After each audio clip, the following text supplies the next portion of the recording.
Supreme court ने किसानों को दिया बड़ा झटका। कांग्रेस ने कहा केंद्र सरकार किसानों को गरीबी में धकेल रही है। बागी विधायक को चुनौती देने उतरी बंगाल सीएम। महाराष्ट्र में बीजेपी ने उड़ाई शिवसेना की धज्जियां। भारत में 4 और स्वदेशी कोरोना वैक्सीन आएगी।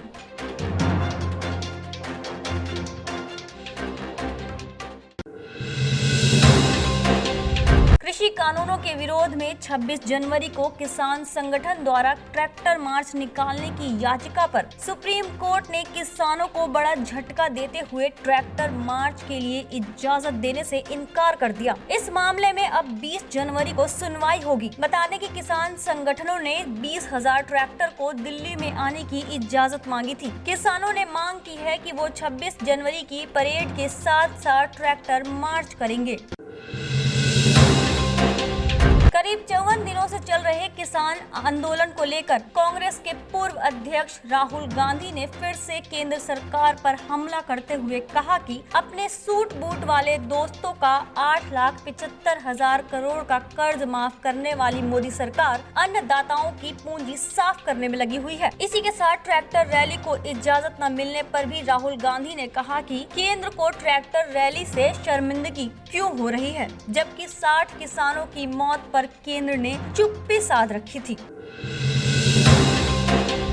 पश्चिम बंगाल में आगामी विधानसभा चुनाव से पहले सीएम ममता बनर्जी ने टीएमसी पर आए संकट के बीच भी अपने इरादे साफ करते हुए टीएमसी के बागी विधायक शुभेंदु अधिकारी के खिलाफ खड़े होने का फैसला किया है। ममता बनर्जी इस बार भवानीपुर के बजाय नंदीग्राम विधानसभा से चुनाव लड़ेंगी। ममता बनर्जी ने बीजेपी पर आरोप लगाते हुए कहा कि बीजेपी पैसा और पावर दिखाकर हमारे लोगों को अपने साथ मिला रही है, लेकिन इस वक्त बीजेपी सरकार खुद समस्या में है। पहले उसे अपनी समस्या सुलझानी चाहिए।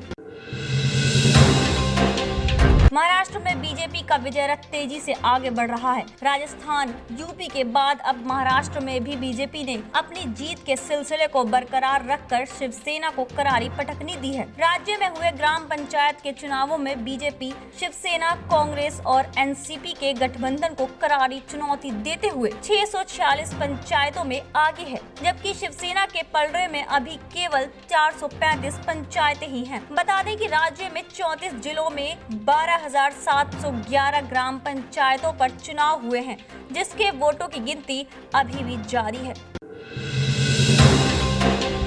आगामी बजट 2021-2022 को लेकर आज वित्त मंत्री निर्मला सीतारमण ने वीडियो कॉन्फ्रेंसिंग के जरिए देश के सभी राज्यों के वित्त मंत्रियों के साथ बैठक की। देश का आम बजट इस बार 1 फरवरी 2021 को पेश होगा। बजट की चर्चा में आम लोगों को भी जोड़ने की कोशिश की गई है, जिसके लिए सरकार ने MyGov प्लेटफॉर्म पर सुविधा मुहैया कराई है। यहाँ लोग बजट को लेकर अपनी राय दे सकते हैं। बता दें कि कोरोना महामारी के कारण फिलहाल देश की अर्थव्यवस्था काफी प्रभावित हुई है, जिसके कारण इस बार का बजट काफी अहम माना जा रहा है। 16 जनवरी से शुरू हुए भारत में कोरोना वैक्सीनेशन में फिलहाल इस्तेमाल होने वाली 2 वैक्सीन कोविशील्ड और कोवैक्सीन के अलावा भारत में 4 और स्वदेशी वैक्सीन को लेकर रक्षा मंत्री राजनाथ सिंह ने बड़ा ऐलान किया है। रक्षा मंत्री ने कहा कि जल्द ही देश में 4 और स्वदेशी वैक्सीन आने वाली है। आपको बता दें कि भारत की वैक्सीन को पूरी दुनिया में सबसे सुरक्षित माना जा रहा है। भारत में शुरू हुए टीकाकरण को लेकर वैश्विक तौर पर भारत की तारीफ हो रही है।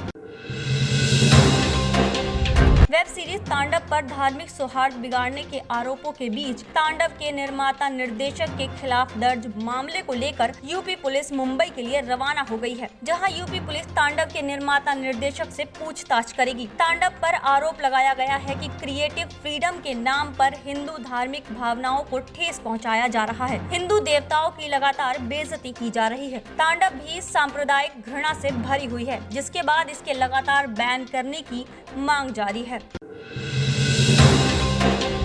ऑस्ट्रेलिया और भारत के बीच ब्रिस्बेन में खेले जा रहे चौथे टेस्ट मैच के चौथे दिन लगातार 5 विकेट चटकाने के बाद तेज गेंदबाज मोहम्मद सिराज पिच पर ही अपने पिता को याद कर भावुक हो गए। सिराज ने 73 रन देकर 5 विकेट चटकाए। बता दें कि दूसरी पारी में ऑस्ट्रेलिया ने भारत के सामने 328 रनों का लक्ष्य रखा है। हालांकि बारिश के कारण खेल को बीच में ही रोकना पड़ा था। कल 5वें दिन के खेल के साथ फैसला हो जाएगा। फिलहाल भारत और ऑस्ट्रेलिया 1-1 की बराबरी पर है। व्हाट्सएप की नई पॉलिसी के खिलाफ आज दिल्ली हाई कोर्ट में सुनवाई के दौरान कोर्ट ने साफ तौर पर यूजर्स को कहा कि अगर किसी को भी ये लगता है कि नई पॉलिसी से आपकी निजता भंग होती है तो आप इसे डिलीट कर सकते हैं। इसे रखने के लिए कोई आपको बाध्य नहीं कर सकता है। इस मामले में अगली सुनवाई 25 जनवरी को होगी। आपको बता दें कि व्हाट्सएप ने भारी विरोध के बाद अपनी नई पॉलिसी को मई 2021 तक के लिए टाल दिया है। इसी के साथ थर्ड पार्टी को डेटा शेयर करने को लेकर भी कड़े कानून बनाने की मांग की गई है। पाकिस्तान की जनता ने पीएम मोदी के दम पर अलग देश की मांग तेज कर दी है। पाक के सिंध कस्बे में सैकड़ों की संख्या में लोगों ने सड़कों पर उतरकर पीएम मोदी के पोस्टर्स को लहराकर पाक पीएम इमरान खान से अलग देश की मांग शुरू कर दी है। प्रदर्शनकारी अलग से सिंधु देश की मांग करते हुए नारे लगा रहे हैं। कल बना था बांग्लादेश, अब बनेगा सिंधु देश। आपको बता दें कि सिंध प्रांत में पंजाबी हिंदुओं की संख्या ज्यादा है। यहाँ काफी समय से अलग देश की मांग जारी है। आप देख रहे हैं नेट्रिक न्यूज, साहस सच कहने का।